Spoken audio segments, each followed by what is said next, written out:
I'm Marcus Smith, and this is Constant Wonder. Join me on a quest to find awe and wonder in all creation, human or wild, vast or small, spiritual encounters that move us beyond words. What might possess a grade school kid to try his hand at first aid for ailing trees? There's a photograph of me standing next to a tree with a look of what can only be described as admiration and love, next to a white oak tree that apparently had two main stems right down at the base, and I called it the two-headed white tree. In the backyard, we had a black oak tree that was infested with insects. It had a little hole in it. I thought that the carpenter ants made it. I was determined to figure out exactly what made that perfectly round hole in that tree. I used to try experiments on them because I got medicine, so why can't a tree get medicine?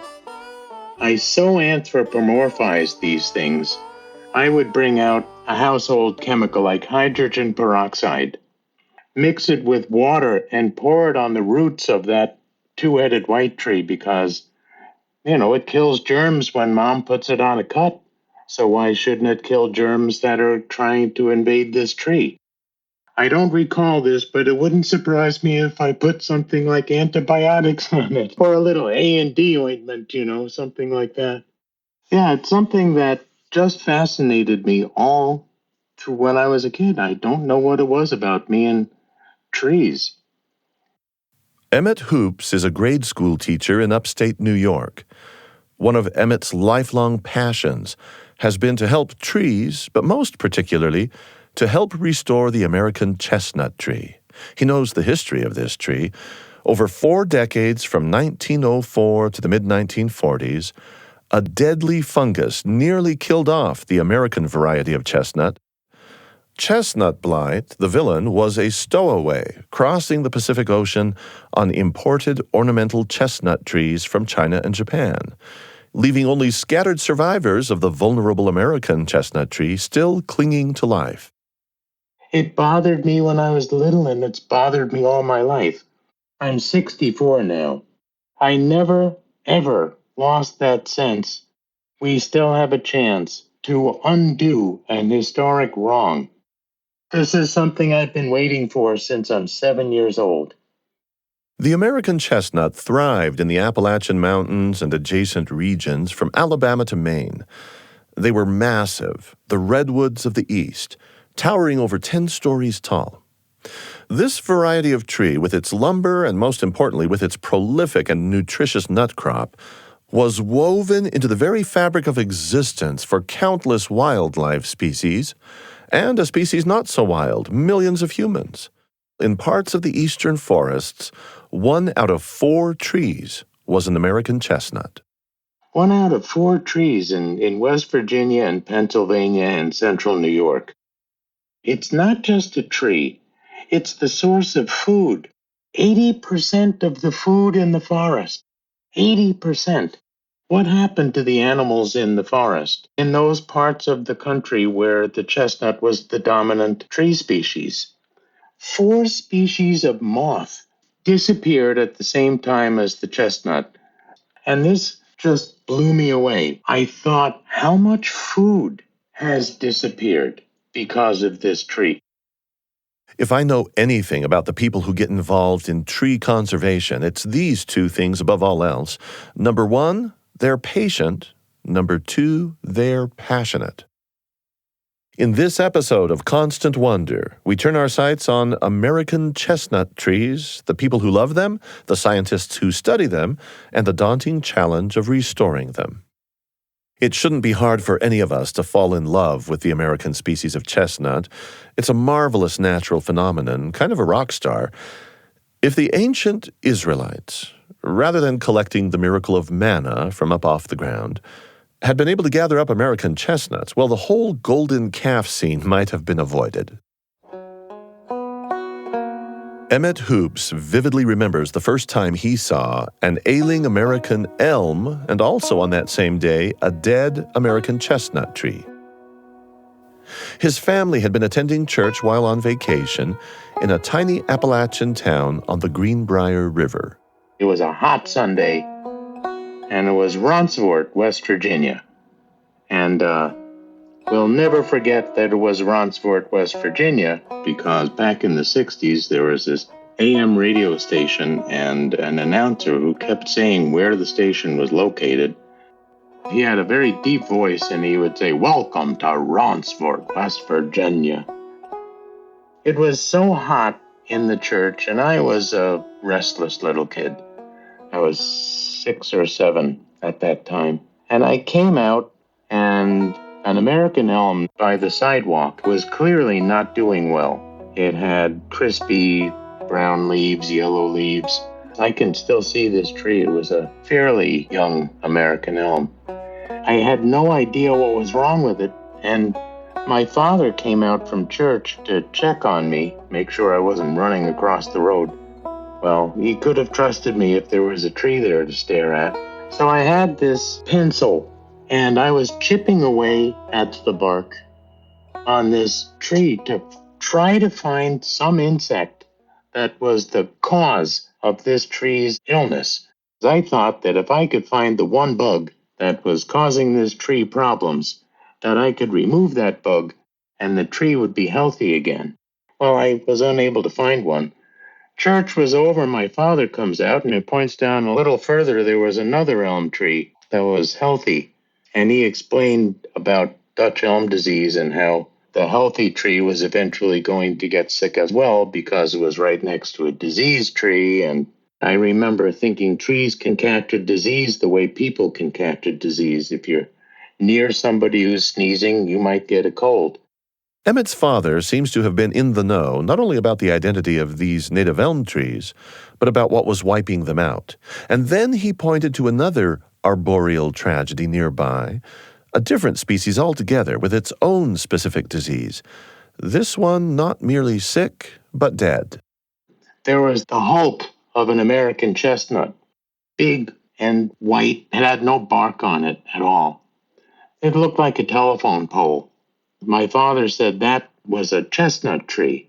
And when he said, "They're gone," the chestnut is gone, I thought, how could a tree possibly have been planted here? And now, not only this one is dead, but there aren't any to be found. You know, my father didn't know that there actually are regrowths.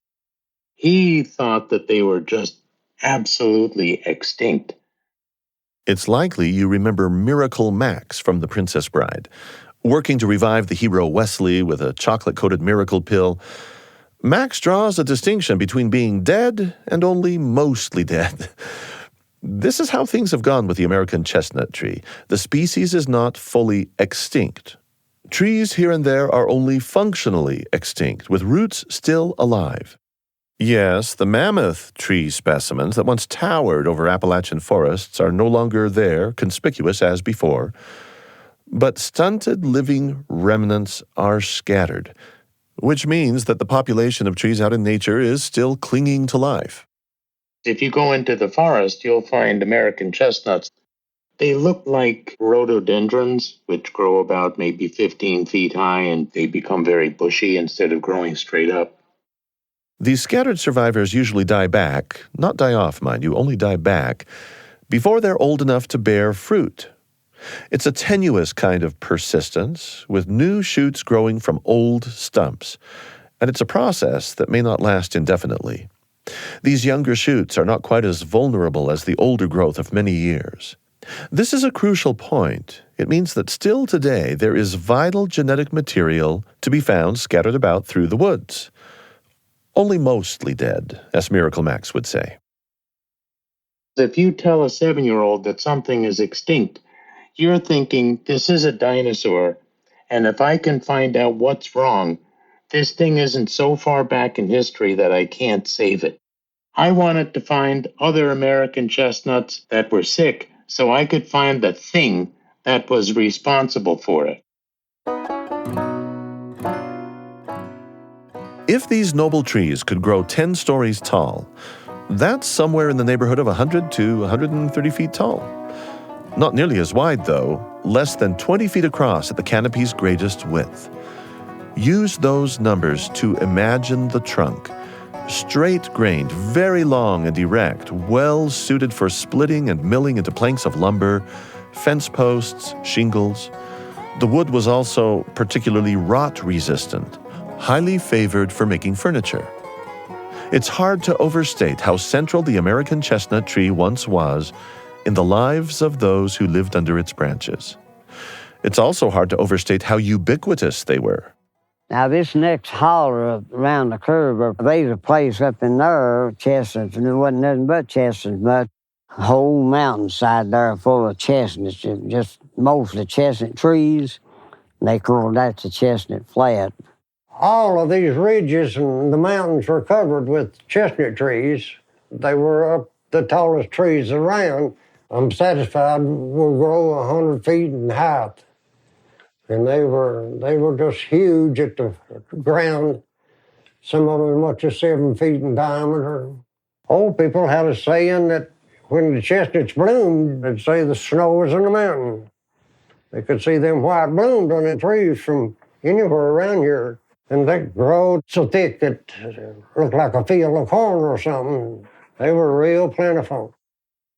These are the voices of Harding Eisen and Eugene Day, old-timers who remembered seeing thousands upon thousands of healthy, vibrant American chestnut trees way back during those first years of what has been called the greatest disaster in American forest history. These two voices, and others that we have yet to hear, were recorded for posterity by Bethany N. Baxter. Back in 2008, Baxter was assembling an oral history of the American chestnut. She was working on her master's degree at the University of Tennessee, Chattanooga. These eyewitnesses that she recorded remembered how the chestnut fed you. It fed your livestock. It fed the game in the forest. Sometimes you could sell a crop's excess to get groceries or store goods. And of course, I've just mentioned the massive trunks of straight-grained, rot-resistant lumber. Apparently, nobody ever seemed to get tired of eating its fruit. Here's Elsie Boggs. Well, when I was small, we had chestnut trees. We grew up on quite a number of acres of land, probably 15 acres. There were chestnut trees close by our house. Of course, we always gathered them as soon as they were ready to be gathered, mature enough. We would roast some of them in the fireplace under the ashes, or let the hot coals drop down on them. They tasted delicious. Then my mother would boil big pots of them and keep them setting around for us, that we could eat on them any time. They were a food staple. They were faithful every year. I think lots of people were saved by eating those chestnuts because they had so many good vitamins in them. And they were so good, so delicious. There just wasn't anything any better. That's C.E. Blevins, who was born around 1925 in northern Tennessee near the Kentucky line. His early memories are of abundant chestnuts. They were beautiful. I thought they were just pretty. And that food stuff was the main thing. And we'd roast them and boil them and eat them raw. Oh, we kids got fat. When Blevins was 6, his family moved south to work a tenant farm near the Georgia and Alabama lines. This happened at the very cusp of the Great Depression. It was a region where poverty and hunger were already endemic, and the chestnut blight was coming on strong in that area, which was a kick in the gut for the poor tenant farmers. We were shocked as a 6-year-old child, and I had a brother, a 9-year-old, and one 3 years old. We never saw a live chestnut tree on that farm, but we found chestnut trees dead. If they had been counted carefully, there might have been as many as 150 to 200 trees. It was January of 1931. To me, it was like a human death almost. We missed them. We suffered from them, the lack of them, because we would have had good food. My mother would have made all kinds of stuff out of them. We would just served them on the table. They would have been great, boiled or baked. Had been great food, healthy food, nourishing food. And of course, us 6 boys, we needed them. You're listening to Constant Wonder. I'm Marcus Smith. Our guest in this episode is the American chestnut tree, along with people who have loved it and continue to love it, and people whose aim is to restore it. Ella Preston would be 107 years old if living today. We're about to hear her talking about what it was like going nutting back in the day, and how she learned the hard way about the limited shelf life of chestnuts. Few people living today can claim to have eaten American chestnuts that have been foraged directly from off the ground beneath the tree that produced them.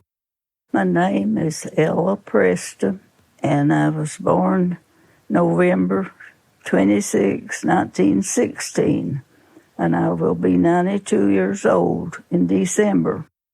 Ella Preston was a friend of Bethany Baxter's grandmother, 92 when Baxter recorded these memories in 2008. The advent of the chestnut blight coincided with Ella's childhood.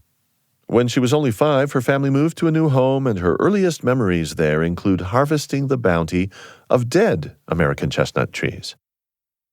All this time I was aware of the dead trees I could see up on the hill, and I found out they were chestnuts. They were standing above the other trees, not a limb on them, no leaves either. But one had a few chestnuts I found laying under it. So I picked up a handful, all I could find, and ran to the house to show my mother, and she cooked them for me. The nuts Ella found under leafless trees were not rotten, so we can assume the trees on that spot hadn't been dead all that long. When she became a teenager, the chestnut trees around her home were long gone, but apparently if you drove southeast, what would be a 90-minute drive today on modern roads, you could still find some, but to get there, you'd have to park and then hike in and camp. One exciting, cold, frosty morning when I was about 13, I've heard my Uncle John and a man above us called George were taking a bunch of us girls to pick up native chestnuts. And that was a rarity. We were going to camp and spend the night and pick chestnuts up and bring them back the next day. So away we went, and we were quite a rowdy bunch going. We were fresh, and we picked up chestnuts as we went.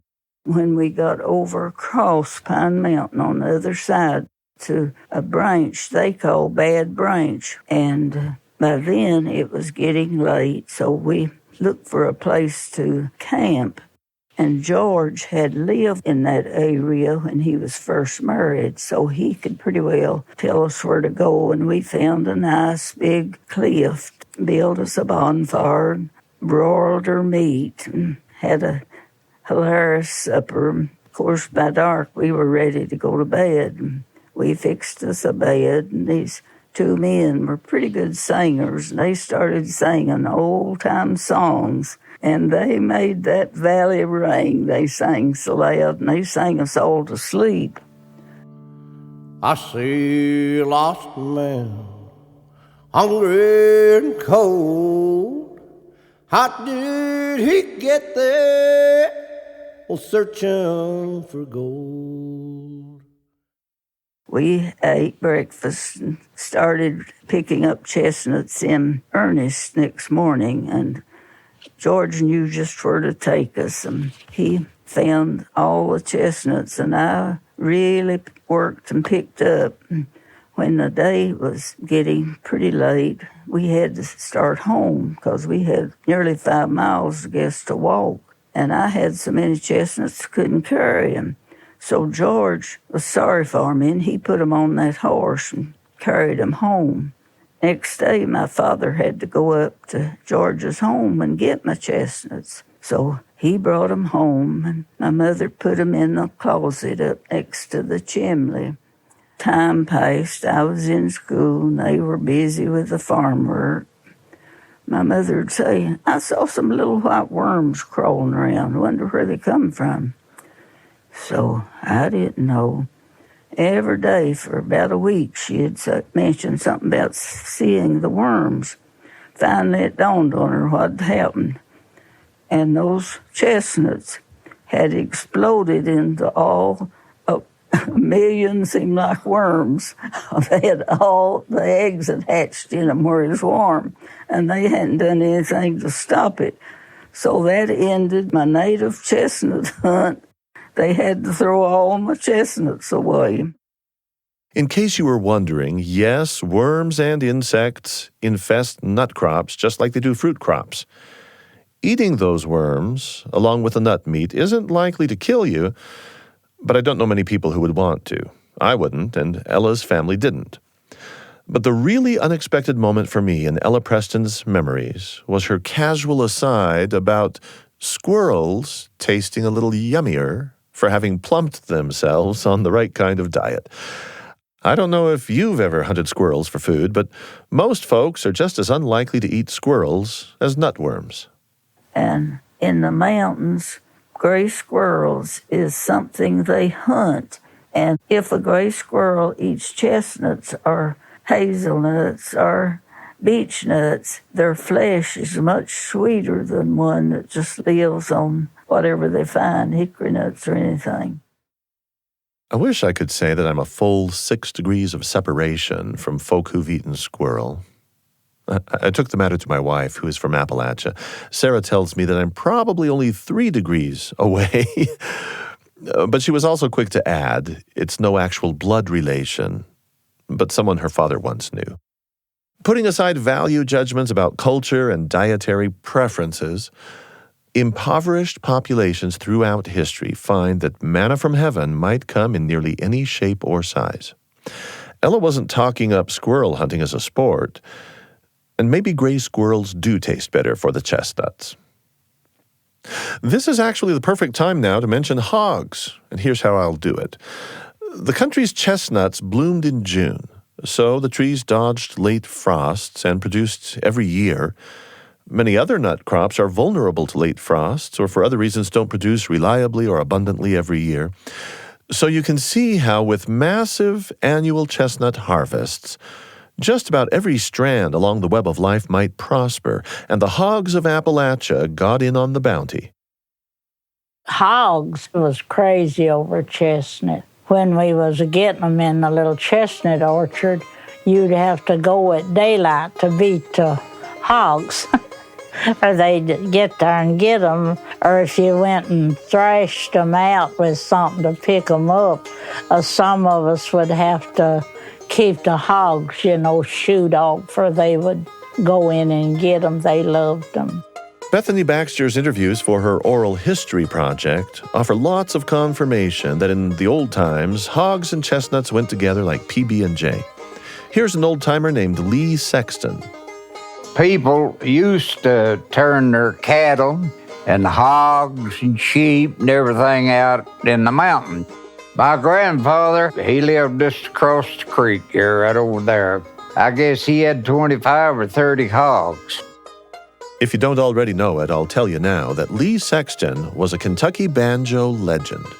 When asked by Bethany Baxter to introduce himself, he spent more time introducing his banjo.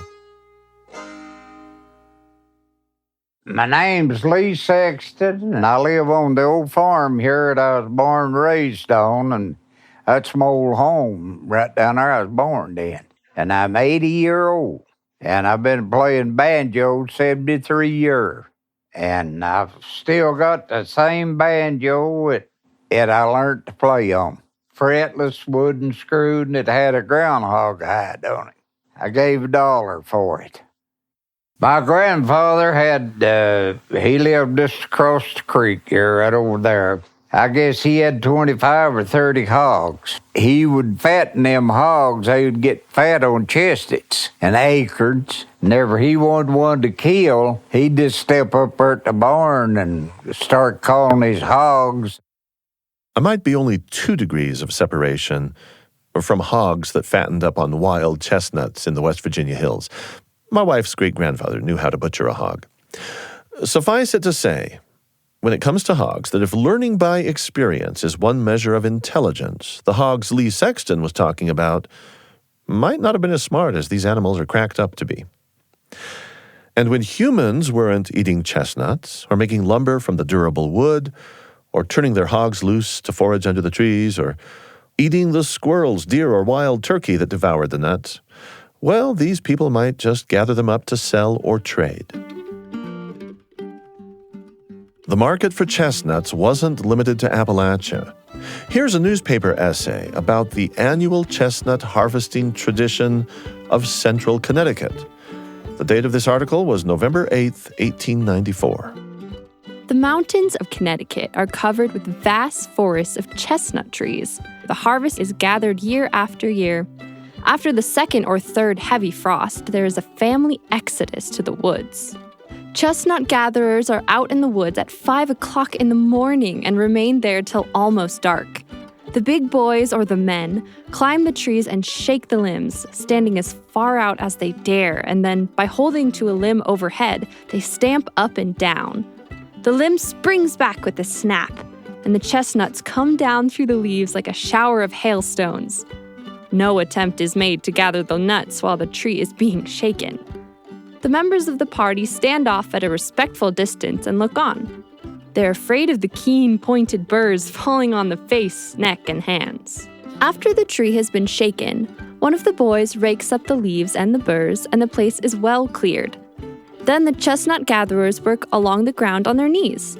Each picker drops the nuts into a small canvas bag, which he or she wears around the neck. When the bag is filled, the contents are emptied into a bushel basket or a large sack. And so one tree after another is shaken and made to yield a valuable harvest. The chestnut gatherers sell their crop by weight. The average price paid is about 4 cents a pound, or $2.25 per bushel. Thus, the earnings of the family of 4 or 5 people will often be as high as $10 a day. The season is short and lasts about 3 weeks. The pickers would like it to continue for 3 months. Adjusting for inflation, $10 then is about $350 today. For a cash-poor family of tenant farmers, that was quite a bounty. Whether for cash or trade, chestnuts were an economic boon for lots of people. Oh, yeah. These people picked up chestnuts here and put them in the store to sell. They'd sell them to the grocery. Or back in, what you done, you traded them. Money was short. They would take those chestnuts and trade them just like you do eggs. Trade them for groceries, The groceryman, he would allow you so much for a 5-pound bag of chestnuts, So there's no money transferred back and forth. I think they used to trade them to the peddlers. Used to be peddlers come through here on a bus. They had everything. They'd buy chickens and everything. And I think you could trade them chestnuts for about 25 cents a pound, I think, or something, for whatever you needed, coffee or sugar and everything like that. My wife's mother saved up. She wanted a pump organ. She picked up chestnuts to buy the pump organ. Sold them, what would you guess, Esther, how much a bushel? Maybe a quarter? So she had to make $17 for the pump organ, probably maybe a used one, or was it new? Now, if you were a kid in chestnut country in the old days, there's a good chance you spent 3 seasons barefoot and watched every step. The spiky burrs that encased the nut were downright dangerous. Here's Emmett Hoops. Well, you ever pick up a chestnut? It's like picking up a sea anemone. Spikes all over the outside of the shell. You could see why they wouldn't necessarily want to replant the street with American chestnuts, even though there are a lot of chestnut streets, because I can just imagine what some vicious little 8-year-old is going to do with a spiky little chestnut, hurl them across the street. Those spines or spurs certainly had their evolutionary purpose, protecting the nut to enhance chances of eventual germination. The old-timers, though, seem to have found the burr's dangers to be charming and amusing, if sometimes painful, wincingly so. Thanks to Bethany Baxter's oral histories, we don't need to imagine what impudent or careless kids would do with chestnut burrs. Bloody burr fights were part of the territory. Banjo legend Lee Sexton. We had to walk backwards and forwards to school, and went barefooted, and we would race to that chestnut tree. And if one got more chestnuts than the other, they'd take them burrs and take them right inside the head with them or anything. We wore knee breeches, hit them on the legs, and they'd bring the blood.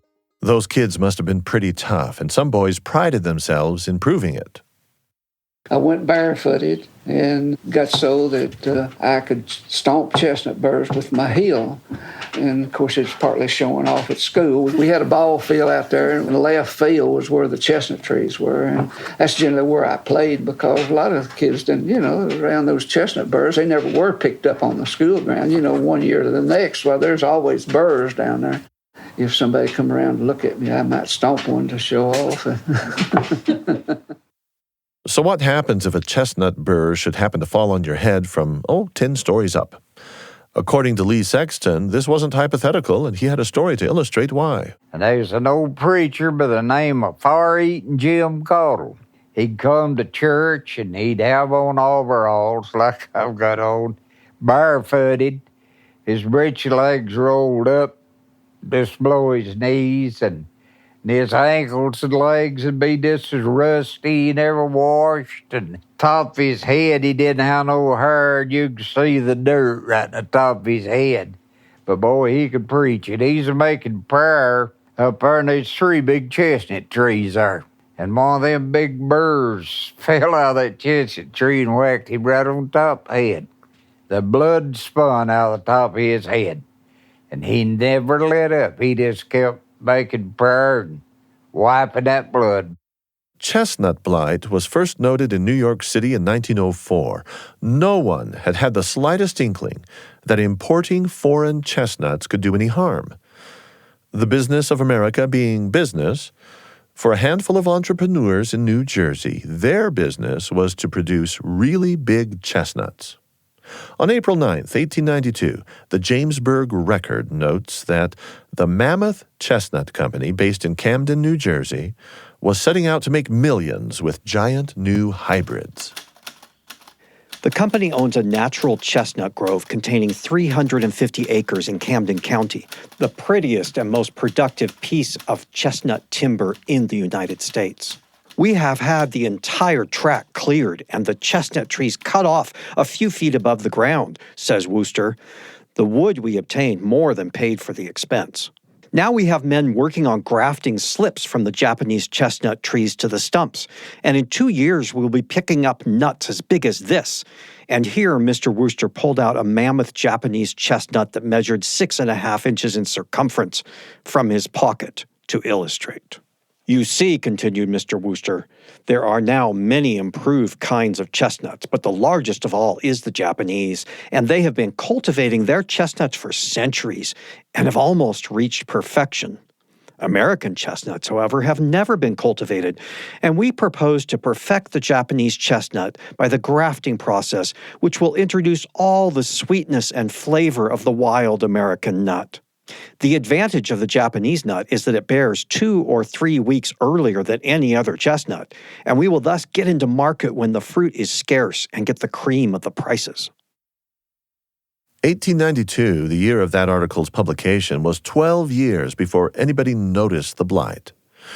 So did the Mammoth Chestnut Company's pursuit of mammoth profits by grafting Japanese branches onto American chestnut trunks, did that bring the blight here? Do we have a culprit? Probably not. As it turns out, the producers at Mammoth had obtained their slips of Japanese chestnut wood from nurseries, and that means that the blight had already arrived and was spreading. A stealthy enemy often infiltrates a city before anybody can close the gates. You're listening to Constant Wonder. I'm Marcus Smith. Our guest in this episode is the American chestnut tree, and we're also talking to some of the tree's friends, like Emmett Hoops, and hearing snippets of oral history specific to the American chestnut story. These voices were recorded by Bethany Baxter. If ever a tree had personality, then from what we've heard so far in this episode, it's fair to say that the American chestnut had a nearly charismatic personality. What's more, the very fortune of the people living beneath the chestnut canopy was interwoven with the fate of the tree. Chestnuts were the supporting pillars in the natural, wild community, and human society leaned on that community fundamentally. People were not just passionate about chestnuts, they were dependent upon them.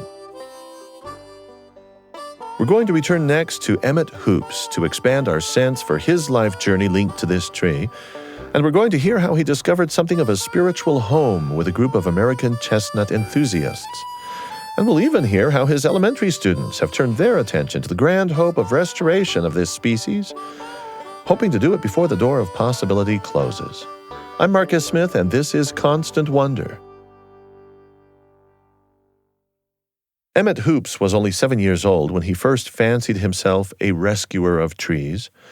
And if he's 64 today, that would have been around about 1967, long before you or I or he could Google chestnut blight. So it was years before he could easily access the stuff he wanted to know in order to engage in the cause. With the dawn of the internet, I was looking up American chestnuts, and all I found online were hybrids. Something called the Dunstan chestnut, or this chestnut, or a Chinese chestnut, or a European chestnut, but no one was selling American chestnuts. And that eventually got me in touch with the American Chestnut Foundation and the New York chapter. They were brimming with news about coming up with possible solutions to blight and introducing blight tolerance into American chestnuts. Finally, I found what felt like a spiritual home.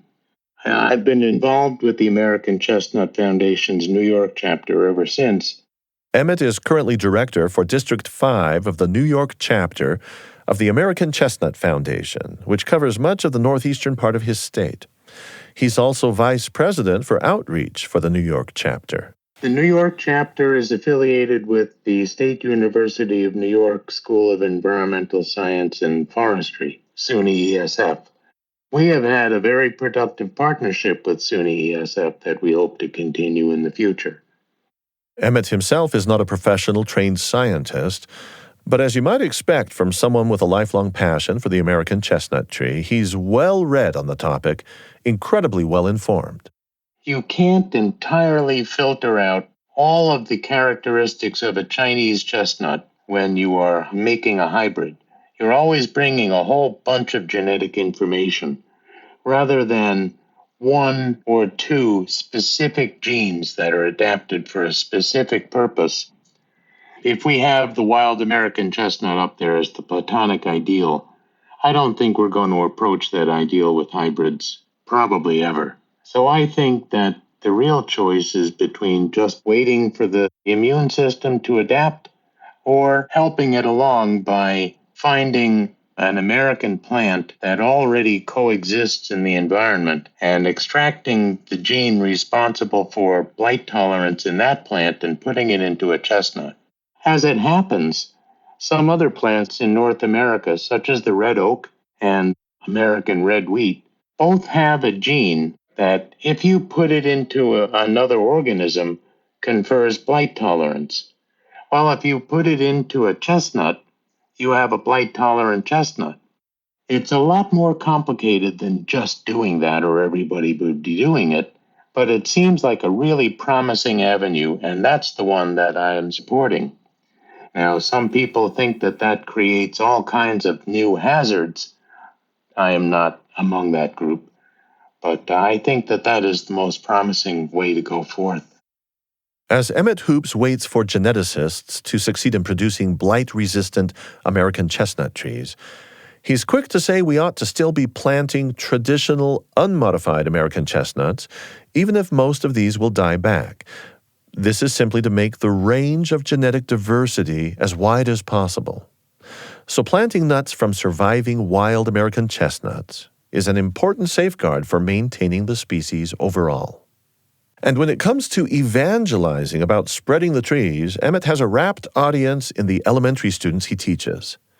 It can't be just coincidence that the 7-year-old chestnut nut, who grew up applying hydrogen peroxide to the roots of sick trees, eventually found himself in classrooms in front of 6- and 7-year-olds. For kids that age, why shouldn't tree conservation be part of the curriculum? For the past 7 years, I've given all the kids American chestnuts, just plain old, pure American chestnuts that if you're lucky enough to find a tree that's not dead from blight and is still bearing fruit, pick them up. Don't do it without gloves. And I've been distributing them to kids in my class, and we always pick 4 that we plant every year. And I got permission to plant them in a special place on school property. So I have this whole section in front of my school where we're planting American chestnuts, knowing that they may, in fact, die from blight, but for very complex reasons, it actually makes sense to have a bunch of these not blight-tolerant trees growing. And the kids who were in my class, every time they're in the bus turning into school, they have told me in subsequent grades, they still look at those chestnuts and they realize that they planted those things. The biggest tree right now is between 8 and 10 feet tall. They're doing really well. You know, for little kids, like I said before, all you have to do with a little kid is to say, this thing might never exist again, and you are helping this thing to continue to exist.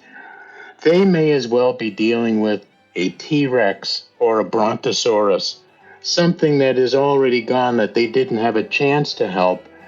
But here they have this tree that they're actively helping. It's hard to get that passion from a 40-year-old, but I guarantee you, you will not have a problem telling a 7-year-old, we're going to plant a tree that may not exist anymore if we don't keep planting these trees.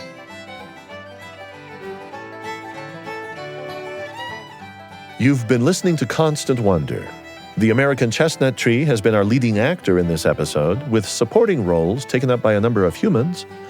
We heard the voice of Emmett Hoops, who framed for us with his personal story, the plight of sickly trees afflicted by exotic blights. Not just American chestnuts, but other endangered or nearly extinct species as well. Dutch elm disease, which he mentioned, comes to mind. And then we heard recollections from the invaluable oral history collection about American chestnuts, prepared in 2008 by Bethany N. Baxter. Emmett Hoops acquainted us with some of the scientific issues and challenges that confront restoration of the chestnut trees. If you'd like to hear from a leading chestnut restoration scientist, stick around with us for a bit. After the episode concludes, we have a bonus for you, a 10-minute conversation with Andy Newhouse. He is director of the American Chestnut Project at the State University of New York College of Environmental Science and Forestry. It's a great conversation and touches on a number of questions about the chestnut, including some compelling history for you, evidence that Native Americans may have carried the chestnut great distances across North America. I'm Marcus Smith. Today's episode was produced by Eric Schultzke with help from Audrey Hughes, Elaine Scott, and Mamie Teeples. Sound design by James Call. Constant Wonder is a production of BYU Radio. I recently had an opportunity to visit with Andy Newhouse, director of the American Chestnut Project, which is housed at the State University of New York College of Environmental Science and Forestry. And because I've eaten chestnuts sold in stores, an obvious question for me is a pretty straightforward question. What am I really getting when I buy these things? Where do they come from? When you buy chestnuts, they're almost certainly from hybrid plants, maybe European or Chinese or some combination of those species. There's definitely a growing chestnut industry. There are lots of people who grow trees, mostly hybrids, so they're not as susceptible to the blight. And the chestnuts they produce are much bigger. They have other traits like they're easier to peel and they ripen consistently. So those are important if, of course, you're growing chestnuts to sell. And if you want to buy a bag of chestnuts, it's better if they're easy to peel and more convenient if they're larger. Those things aren't as important for a restoration project. If you remember the early days of the COVID pandemic, efforts were made to mitigate or even counter the incursion of the virus into the United States and North America. So a logical question for me to ask Andy Newhouse during our conversation was this: were any efforts made after the blight's arrival to impede its progress? There were some traditional methods of using fungicides. There are things that can be sprayed on trees to suppress fungal infections that people were aware of and tried on chestnut blight. There were efforts to cut down whole swaths of chestnuts in forests in an attempt to prevent the spread of the fungus. Neither of those things worked very well, partly because people didn't understand the nature of the blight fungus very well and that it can survive on other species. So even if the chestnut trees are cut down, the blight fungus can survive on other trees, even if it doesn't do damage on those other trees. And in some cases, people might have actually spread the blight fungus through these cutting and thinning efforts. Over the next few decades, people attempted planting related species. They realized early on that Asian chestnut species, so Japanese chestnuts and Chinese chestnuts, tended to tolerate the blight a lot better. And so there were early efforts to just plant Chinese chestnuts. And you can still eat the chestnuts. They still have some similar values, but the trees are pretty different. They're not as cold tolerant. They don't grow as tall. The chestnuts themselves are a lot bigger, so the types of wildlife that can eat them is pretty limited. It was clearly not a direct replacement for American chestnuts. So then people started crossbreeding them and trying to take advantage of traits of both of those species. Those efforts are ongoing today. There's a lot of potential there. But it was and still is very clear that the Asian species don't have the same traits that people liked about American chestnut and just don't have the same traits that suit them well to eastern U.S. forests. And then there were even some pretty out there efforts to use really unique technologies. One involved using radiation. So post-Cold War, there was an effort to use this new idea of radiation for something other than bombs, I guess. And people realized that radiation could induce mutations, that it can change DNA. And in some cases, that resulted in beneficial traits on other plants. If they exposed seeds to the right dose of radiation that didn't kill the seed but induced some mutations, sometimes those mutations are beneficial. And that's resulted in some unique and beneficial foods that are still part of our food systems today. So people actually tried that with chestnuts, tried exposing seeds to radiation in hopes that mutation would spontaneously happen and result in chestnut blight resistance. That didn't work. We're not aware of any chestnut blight resistance from that program, despite thousands of seedlings being planted out. But people were trying lots of different things and really still are passionate about trying to protect and restore this species. Native Americans, indigenous interactions with the chestnut tree, anything there? Well, we can definitely say that the trees were desirable and that forests were managed by both Europeans and indigenous groups for chestnuts and that they were harvested and used as food. One specific anecdote, I guess, is that there was a study of genetic diversity of American chestnuts looking at the ways or the pattern of the ways American chestnuts dispersed after the last glaciers receded. And so the expectation and most of the pattern that was observed in this genetic study was that chestnuts were only present in the southern half or so of the eastern U.S. during the glaciers.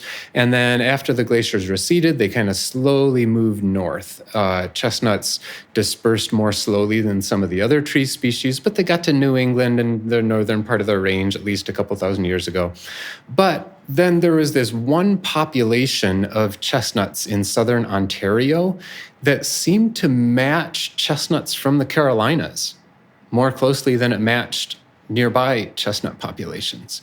And so the best hypothesis was that that might have been along a native trade route that might have meant that indigenous groups were directly transporting chestnuts from the Carolinas to this area in southern Ontario and perhaps other areas in the northern part of the Chestnut Range. There are also some stories of fire ecology and fire management and ways that chestnuts might be well adapted to fire and how prescribed fire or fire intentional management using fire might suppress invasive plants and might be important in restoring or reintroducing American chestnuts. So we actually have a student who's starting to look at that and looking at what traits of chestnut might be similar to oaks and other known fire-tolerant species that have been studied since chestnuts declined. So that's an important both historical and future consideration also. The idea of restoring American chestnut trees, of restoring an entire species to an ecosystem that's changed since its loss, is really daunting and complicated because there's the range of the American chestnut was huge. And also there are several other threats besides chestnut blight. So even a wonderfully blight-tolerant chestnut tree wouldn't solve chestnut restoration because there are so many different traits and different things that'll be important to consider throughout the range of the chestnut and ways to address these other pests. But what's exciting to me is that our research group has developed trees with notably enhanced tolerance to chestnut blight. There'll never be a single perfect tree, like I said, but the trees we've developed are a really important big step in this long history of attempts to address chestnut blight. And so certainly these trees won't solve the problem. They won't be the only solution, but they're an important step. And there are ways that the trees we've already produced can be improved. And we're working on several subsequent iterations that might improve blight resistance even further and start to address some of these other pathogens, some of the other threats to the trees. There's promise. There's trees with enhanced blight resistance, and we haven't been able to say that about American chestnuts since the problem started. There's quite a community of people who are rallying together for the American chestnut. Describe that, Sat. Describe those people. Chestnutters are definitely a unique group, and like you said, it's this passionate following. And I think some of that comes from the unique aspects of the tree and comes from the history of cultural and economic importance. People describe their grandparents telling them about chestnut trees and how great these trees were and how delicious the chestnuts were. And so there's still kind of an active cultural history surrounding chestnuts. But also I think the idea of restoring a tree, the idea that we can address the human-caused problem and actually do something about an environmental problem, and that really offers hope, and that's something that people gravitate toward. If you love stories related to saving trees, reforestation, rewilding, anything like that, well, here on Constant Wonder, we have delved into such topics before. Check out Season 2, Episode 28.